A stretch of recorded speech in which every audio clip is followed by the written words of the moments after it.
All right, so we're going to continue on. This is the live portion of the training for the 3500 and X-Pod series of dynos.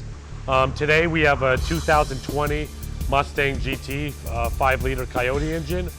We already took the liberty of putting the pods on the vehicle, but I'm just going to refresh everyone's memory and talk a little bit about the hub installation portion.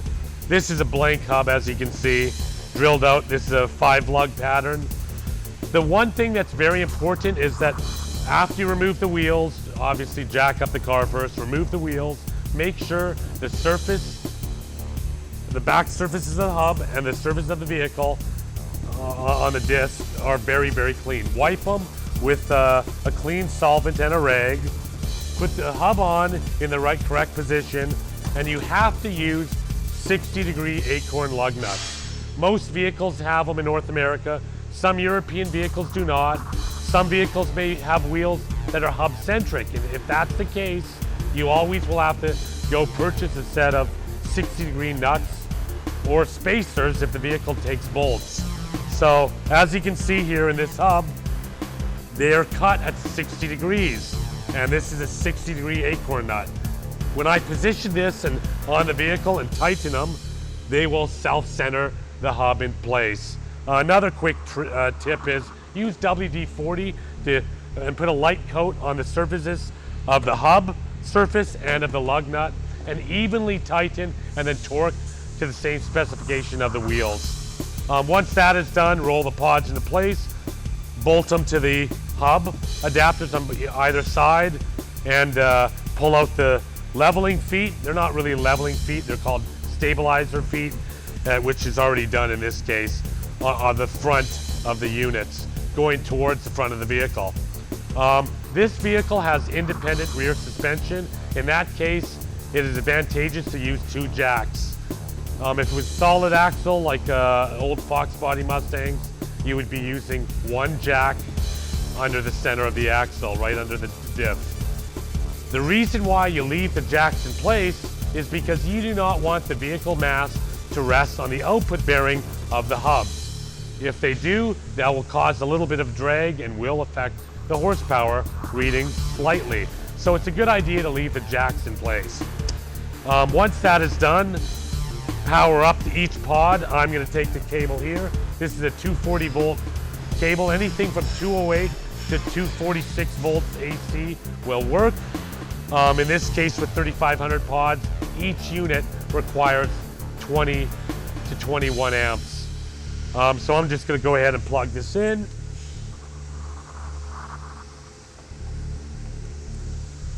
Once it's plugged in, you can see on the gauge it says 240 volts. I'm quickly going to go, while you can take a look at that, go plug the other side in. All right, I'm going to open up Quantum now that we're ready to go. We're going to do 4 run session types or run types. I'm going to go ahead, create a session. I'm just going to put 3500 X-Pod training session 1. The vehicle's already in here. It's the 2020 Mustang GT. Owner, I can skip that. The very first run type I'm going to do is going to be a gear roll-on. I'm just going to go ahead and put 10% load on the vehicle. And a rule of thumb is 10% load for every 350 wheel horsepower. So this is approximately 450 horsepower, but at the wheel we'll say 350 to 400. I'm going to go put 10% on. It's going to be a little fast, but I'm going to go ahead and do it. Next. I always like using the gear ratio. It's simpler, easier to hook up. The 4.6 is the final gear ratio of the vehicle. I'm going to leave that and I go next. I'm just going to go finish, and we're ready to do the run. One case in point, do not have the axle moving until that auto zeroing of the load cell is removed or from the screen. While it's auto zeroing the load cell, you don't want any motion at the axle. So as you see, I can go ahead and do the run now. All right, so I've got the gauge screen set up, and I've got the handheld in my hand. I'm gonna get this. This is a 10-speed auto, 2020 Mustang GT. So 7th gear is 1-to-1 effectively.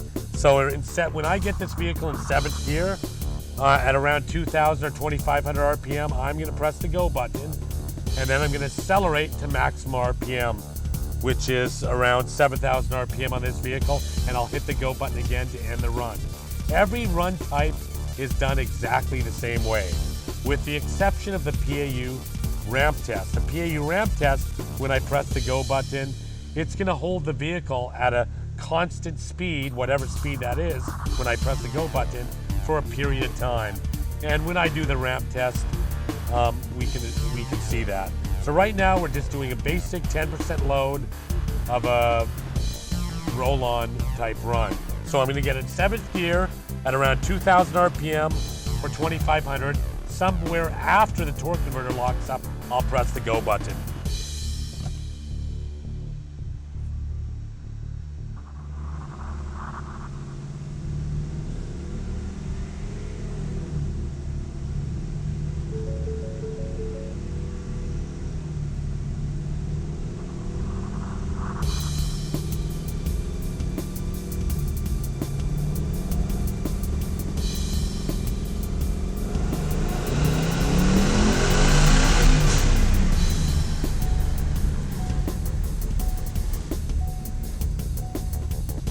Okay, that was a quick run. We're gonna do this again, and this time we're gonna focus on the computer screen. All right, I'm back in front of the computer screen, and we're gonna do now a roll-on interpolated test. You won't see me get in and out of the car because I wanna focus on the computer screen. Furthermore, I'm gonna do the test in 5th gear as opposed to 7th gear. The issue with 7th gear, this is a stock Mustang, is that I'm gonna hit the rev limiter every time in 7th gear, and I don't want to do that. So or the speed limiter, I should say. So I'm gonna go ahead.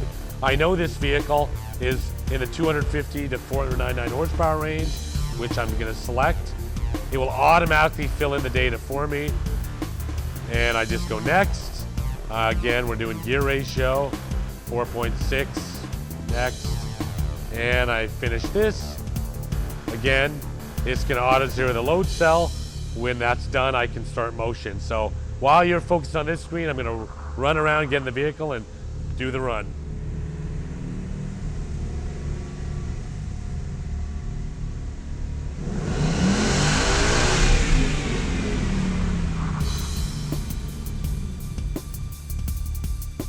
All right, as you can see, I just finished that run. It said 411 horsepower. That run was pretty fast, only 2.5 seconds duration. Roll-on interpolated, the way it's set up, are typically like that because they're designed, the data they use is general data for all vehicles. Typically, for street cars, you may want to increase this power type level by 1, which I'm going to do. I'm going to push in the next range, 500 to 750 horsepower, and you'll see it change the value of the load percentage. So I'm going to quickly do this run, and you'll see the numbers will be a little lower. The case in point, the faster the vehicle accelerates on any chassis dyno, usually the numbers are higher. So typically this vehicle should be in the 380 to 390 horsepower range if the load is set up for the duration of the run to be a little longer. So I'm gonna go ahead and do this run, and hit next. Again, gear ratio is fine, and I go next and finish.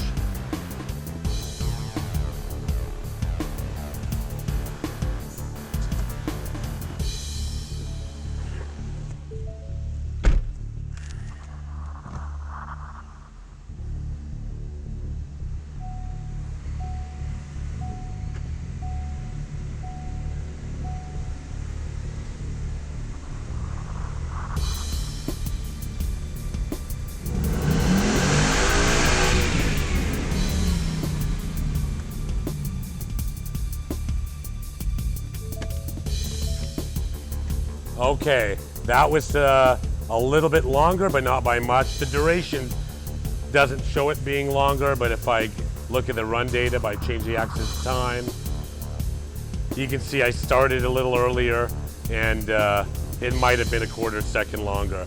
In any event, that's the power went down a little bit to 397. I'm going to create a new run type now called the PAU ramp test. So to do that, I'm just going to go new run, go to PAU ramp, go next, and I want these settings just to be just like they are when I'm doing gear ratio. So this vehicle, typically in the gear I'm using, and right now I'm using 5th gear, will accelerate around 15 miles per hour per second. So I'm gonna enter 15 there. I then go next, and I go a gear ratio again to pickup I'm gonna be using. I'm gonna go next again. I leave the gear ratio at 4.6. I will come back and explain this a little bit later. I go next again. Now, because this is a ramp test, the PAU ramp test, it wants or asks for and automatically checks a hold time, being when I press the go button, it's gonna hold the vehicle for 4 seconds. I can change this time from anywhere I want, from 1 to upwards of 10 seconds. I'm gonna leave it at 4 for now, so when I hit the go button, you'll hear the vehicle actually hold that speed for 4 seconds before it does the ramp. So I'm just gonna go ahead and set finish. Again, it's gonna auto zero the load cell. And now I'm ready to go. So just hang tight and watch the run.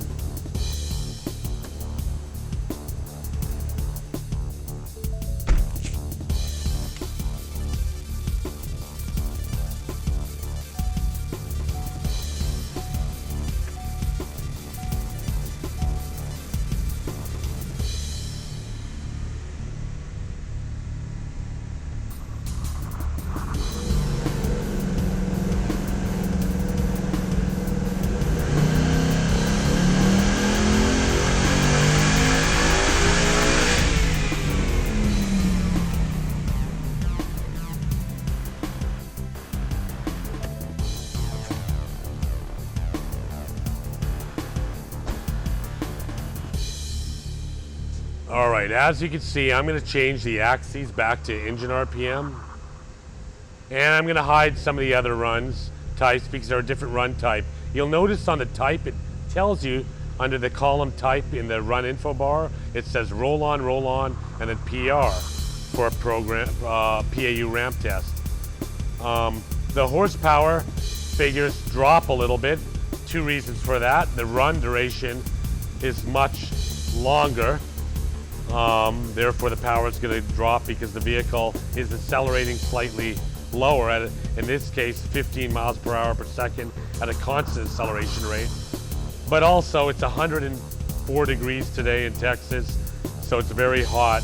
And we have only 2 little cooling fans in front of the car, but the demonstration, this whole video is for demonstration purposes and not actual tuning the vehicle. So I'm going to go hide these runs, which I can do this, and go ahead and do another run. And you can also see near the beginning of the run, it had a big torque spike. I'm gonna take shading off. And that's simply because it's coming off of holding the vehicle from a constant vehicle speed hold. And I can adjust the smoothing slightly, which I'm going to. And we're gonna go ahead and do another run, just to show you the consistency and repeatability from run to run.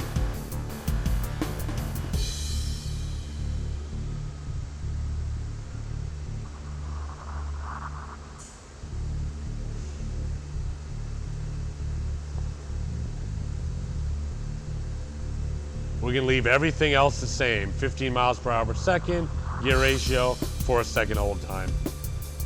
Again, it has to auto zero the load cell before the run.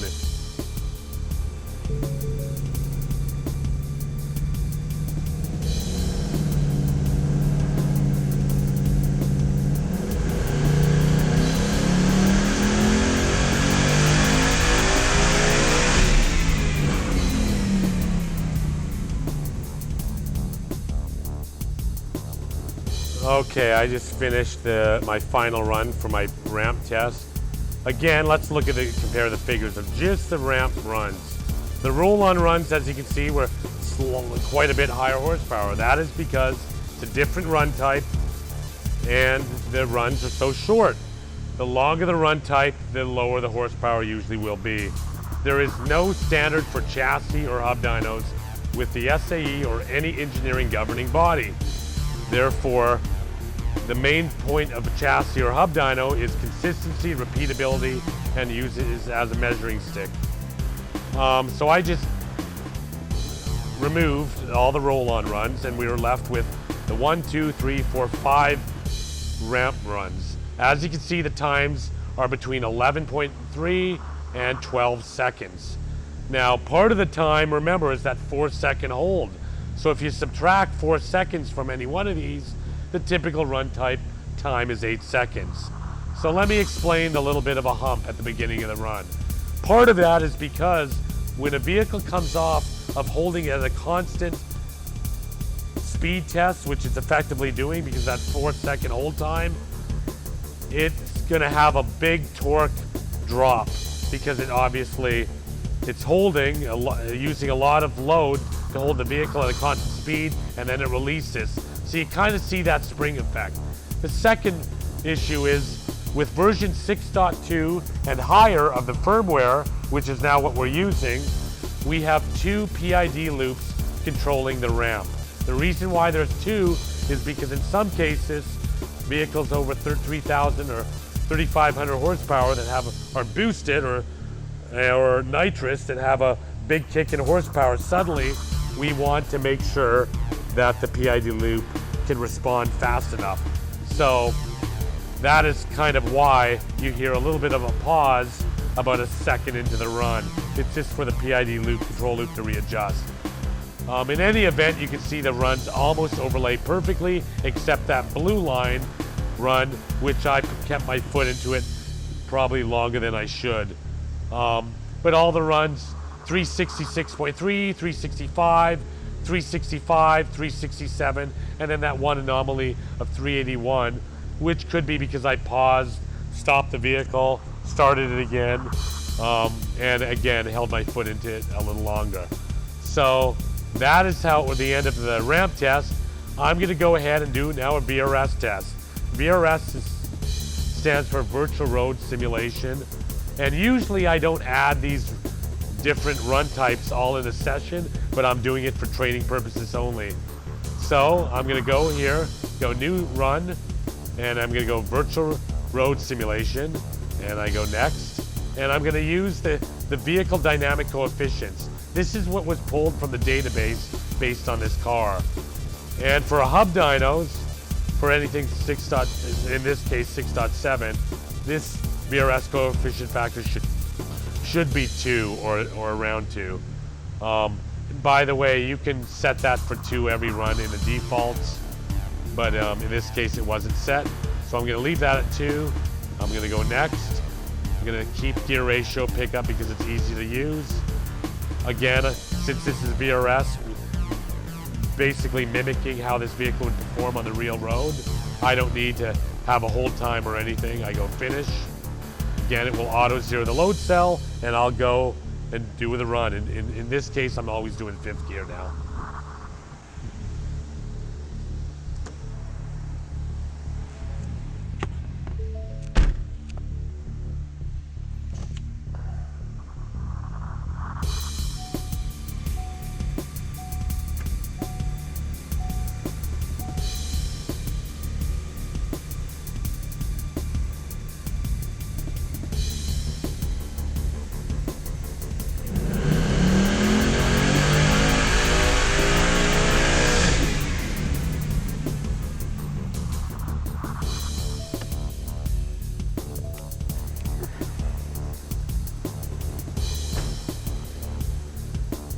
Okay, the real advantage of the VRS run, as you can see, it's very consistent with their other run types, 371 horsepower. But if I hide all the other runs and just select VRS, you can see how smooth the actual graph is, because it's running a variable, kind of a fixed control loop based on the vehicle dynamics, and it doesn't have to have that hold on start as the ramp test did. Now that hold on start for the ramp test could have been 1 second long and the bump wouldn't be as prominent. But again, 371 horsepower, we're gonna do another VRS test back to back just to show you the repeatability of this. VRS, Again, use coefficients. The VRS correction factor is 2. I'll explain that a little later. Go next, gear ratio, boom, finish. And I'll wait till it auto zeros. I'll get in the car around 2,000 RPM or 2,500 RPM. I will press the go button and then pause for half a second and accelerate to red line, which is 7,000 RPM.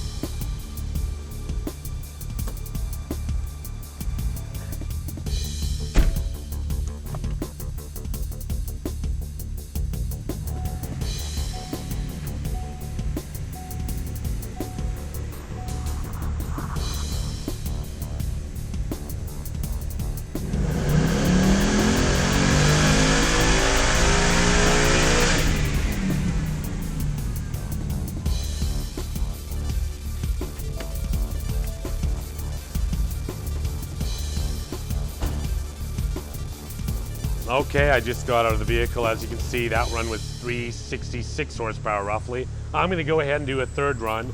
By the way, the cooling I have on this Mustang is one little carpet blower. I didn't want to put any other fans, and there is a porta cooler behind us because it is darn hot out here today. They say it's gonna be the hottest day of the year and approach 110 degrees Fahrenheit around this afternoon. But in any event, I'm just going next, redoing this. Next, gear ratio again, finish. And again, I just want to highlight the repeatability of this and why VRS is such a great test to use.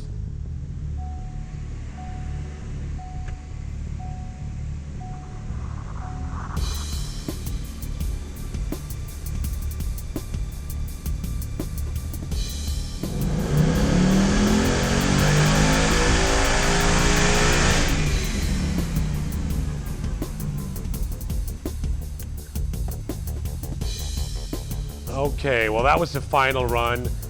371, 365.9, 369.3. Again, the graphs almost overlay.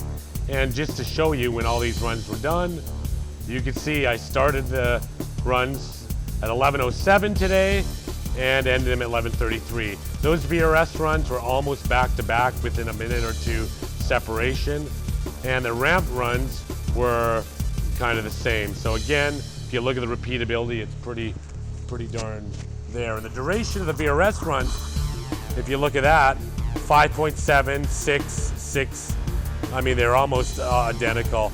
Part of the reason that there's a discrepancy between 5.7 and 6.9, again, when I hit the go button, I don't know if I all hit them at the same beginning, and we can look at that. Well, you can see one of the runs I didn't start at exactly the same engine speed as the other.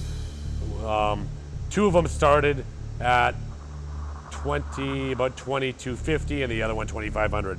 The last point I want to make here is changing the gear ratio on a run.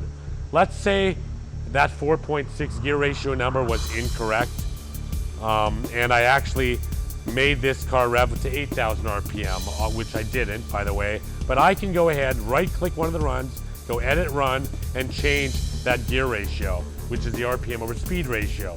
I will go ahead and change it to something drastic, like 6. And you'll notice when I change it, it now thinks I revved the engine to 9,000 RPM, which obviously wasn't true, but in any case, it did not change the horsepower. The horsepower was still 369.3. What it did change is the torque. The torque it thinks the vehicle has at the engine, which is now 244.3 foot-pounds, which is obviously incorrect. However, if I change this graph, run axes on the right and go to the torque actually at the roll, you'll see the torque at the roll, which is what the dyno goes off of, is all pretty much the same. 1448, 1448, 1465. I'm gonna go ahead and change that gear ratio back to where it should be, 4.6, and say okay.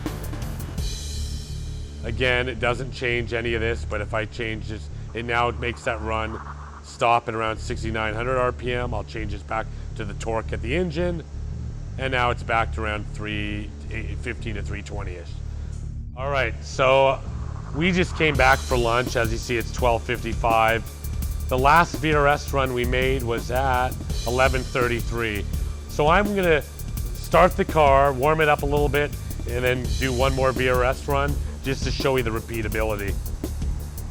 I mean, it's still very hot in here. Well, now we're at 99.3 without anything. That's just on the temperature sensor. So, and previously we were at we started at 94, went up to 96.9 degrees. So it's getting hot. So this is going to be the last run for today. But we're going to go ahead, do a VRS run. I'm going to talk a little bit about it, the VRS coefficients after I do this run, and then we'll do a quick summary.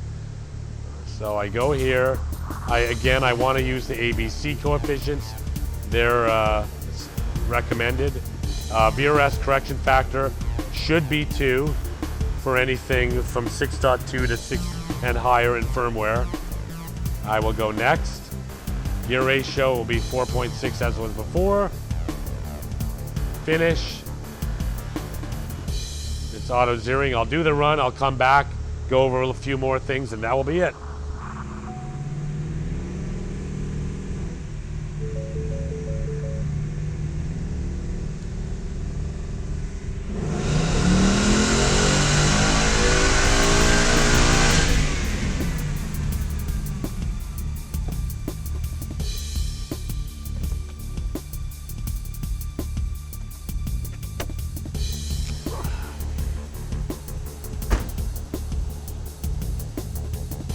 Okay, as you can see, the graphs again almost overlay nicely. That picked, for some reason, that picked up 6 horsepower. That's probably because, well, 2 things. A, it's hotter, and we let the vehicle sit for a little bit. Again, and this time it's half an hour, over an hour between the runs before.